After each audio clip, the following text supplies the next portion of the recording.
$2,200.02. I can't believe you woke up Rachel to argue theology. Andrew could have covered this.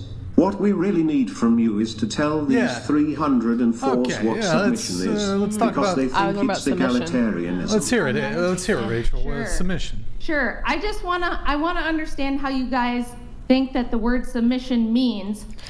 I will allow you to lead with my express approval, which I may revoke at any time. Please explain to me how that in any way could possibly be the meaning of submission. It's literally the opposite.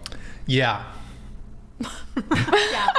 You're like, yeah. Lead if you can convince me, right? If I can be convinced that you are making a good decision, then I will allow you. I will get my little rubber stamp out and I will stamp my approval and say, you may lead on this issue because you have convinced me and I am satisfied with your explanation. But if I change my mind tomorrow, this gets revoked. We're not doing it, and you're going to once again have to litigate your case to me for why we should do what you want. W, Rachel. Here's a really good example of programming. When you guys hear the word submit, your brain doesn't hear the word submit. It hears the word slave.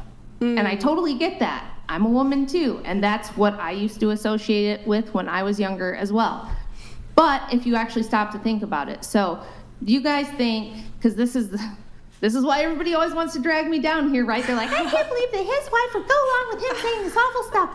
And then I come down and say, okay, look, if Andrew says, honey, I know I've got this really good, secure job where I'm making $200K a year, but I have a business idea, I've got a great plan. It's way like over your head of like, it's got things to do with stuff you have no idea about. And I really just don't want to like explain a bunch of stuff to you that's completely over your head and confuse you with stuff that you know nothing about and care nothing about. So I just want you to trust me. I know it's a little risky, but I'm taking this leap of faith. And that's what I'm going to do. Now the wife is going to immediately go to like, oh, but what if we don't have health insurance? And what if we don't have this? And what if it doesn't work out? And do you have a backup plan? And how do I know this is going to work? And what if it means that our income goes down for a while? The woman's like natural thing is going to be to come up with every objection possible. And sometimes in order for men to get things done, they have to be like, look, you just got to trust me on this. I don't have like days to convince you and months to calm all your fears and your worries. And like, I really can't go through all that. This is what I'm going to do. I have a really great opportunity. I'm going to go ahead and do it. Sometimes men have to do that because otherwise life becomes nothing but nonstop. Like the husband feels like he has to sell the wife on every single decision and she's got to be convinced of every angle. And if she's not sure, she's going to constantly pester him and go, I don't know about it. It really makes me nervous. And I've been thinking, sometimes men just have to be, look, this is what we're doing.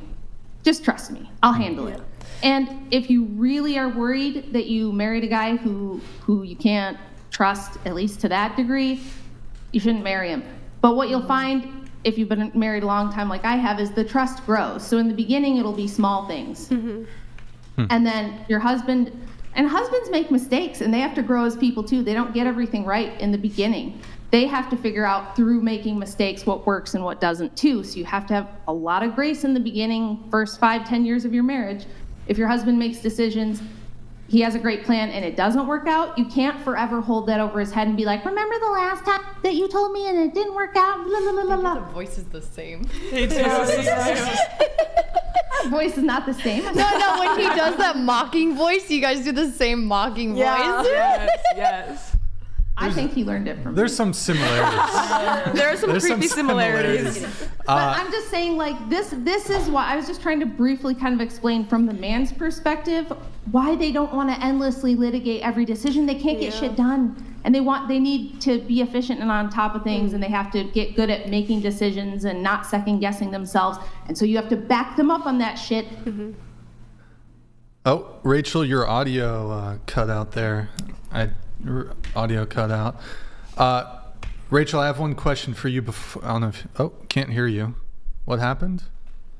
The mic unplugged? She unplugged her mic.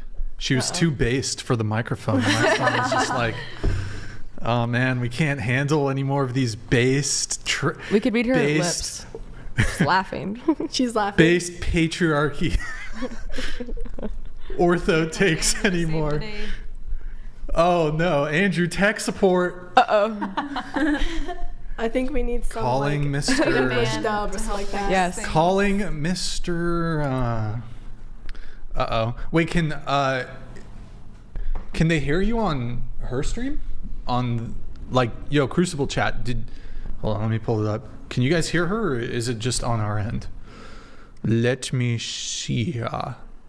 Crucible chat. I don't know if you're watching. One in the chat, Crucible. If you can hear her, two in the chat. If you guys can't hear her, Crucible, because is she bugged for the Crucible? now. Oh, she's back. Yay. She is back. Tech support came. The patriarchy. The patriarchy. Her free speech. Patriarchy. Woman The break patriarchy. things and fix things. Yes. Patriarchy wins.